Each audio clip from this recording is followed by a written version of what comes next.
Gilian Findlay, Fifth Estate host, you recently did a piece on the unmaking of Jian Ghomeshi and used some brilliant interview tactics in getting answers that were very important for the public.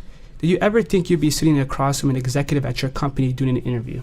No, is the short answer, because I never thought that this story this kind of story would ever have happened at the CBC. So it was a bit surreal for all of us, I think.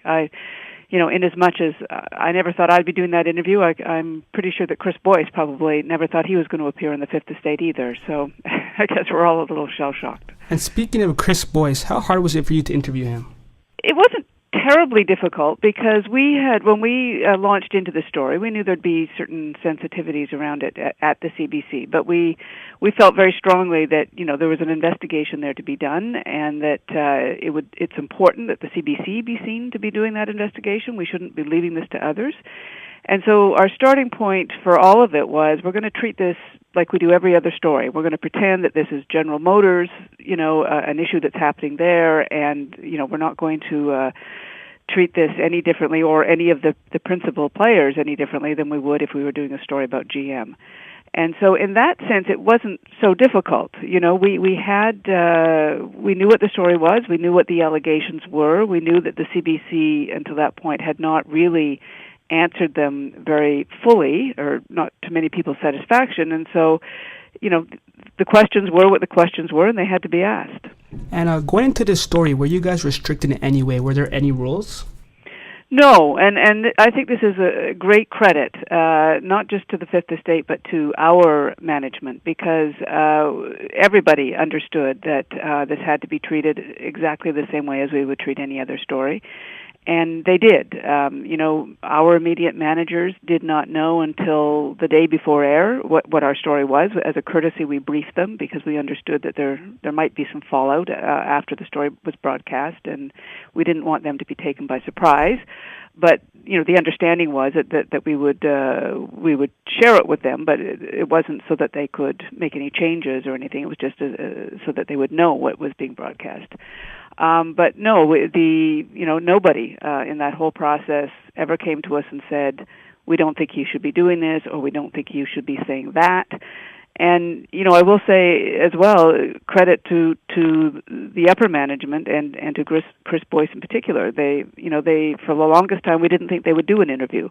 And we tried to convince them, all the good reasons that they should, that it would look pretty badly on them, I think, if we did the piece and had to say at the end of it that nobody from CBC management would speak to us.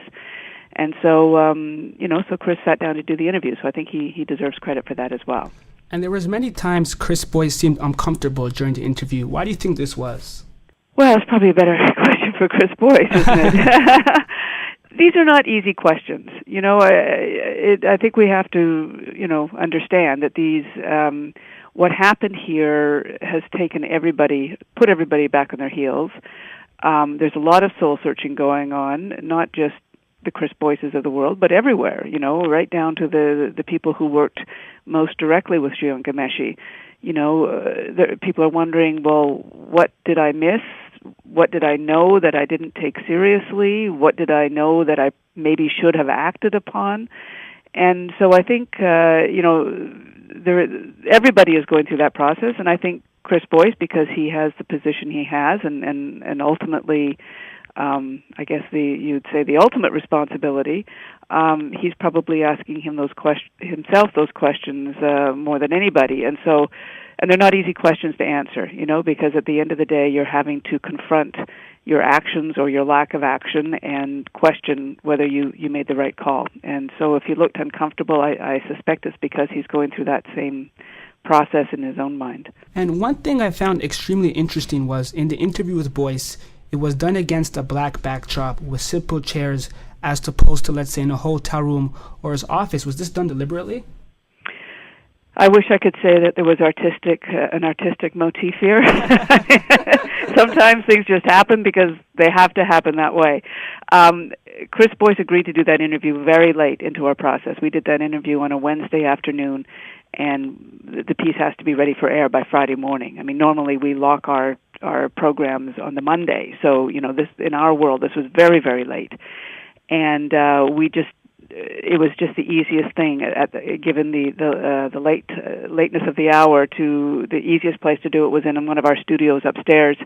It's a big studio. It's ugly. You have to dress it with something, and so we just decided to do it in what we call limbo with the black background. I think some of the other interviews, if you saw the piece, you'll see that they were filmed in the same way, so it probably looked like there was some artistic thought that had gone into this, but it was really very much for practical reasons at that point. And from my understanding, you've been a journalist for more than 25 years now. Were you ever nervous during this piece? I highly doubt you were, but were you? I highly doubt it. I'm always nervous during all pieces because there's always a part of you, no matter how long you've worked on the piece or how confident you are in the information that you gathered. There's always a part of you that wonders, what don't we know? Is there something else out there that we either haven't considered or is going to take us by surprise or is going to make us, think that we made a mistake?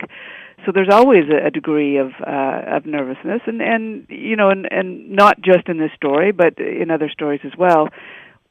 You're dealing with people's careers. I mean, at a whole bunch of levels, people were putting their career interests on the line to be able to participate in this. I think you could say that of Chris Boyce. I think you could certainly say that of the young producers from Q who agreed to do the interview. And so that, I think, gives you a certain responsibility. And with that kind of responsibility always comes a bit of a sense of nervousness, I think. Before we let you go, can you offer advice to journalist students on how to conduct a tough interview in which you did in Jian Ghomeshi piece? You know what? I don't have a lot of rules about interviewing. I mean, each one is different, and there's different approaches you have to take. Depending on whether it's like a tough interview, an accountability interview, or something where you're just trying to get somebody to help somebody to tell a story that may be difficult for them to tell. My only rule when people ask me is the best interviewers are the best listeners. You can go in with a list of questions and think that you know everything that you need to know about the story, and these are the questions you have to get answers to. But if you're not listening to the answers you're getting, you're going to miss things. You're going to miss places where you should be picking up, and doors that are being opened for you to go down that might reveal something else that you didn't know, or you're. So that would be my. If you're asking me for advice to give to people. Absolutely be prepared, do your homework, have a logical list of questions that you want to follow, but be prepared to throw that all out because if you're listening, you may go in different directions and those directions may take you to things that are even more important. Wow, that is very powerful. Gilian, we're so lucky to have you here. Thank you so much for your time, and we can't wait to see you on the Fifth Estate next. Thanks so much. Thanks for your interest. Thank you. Bye. Bye-bye.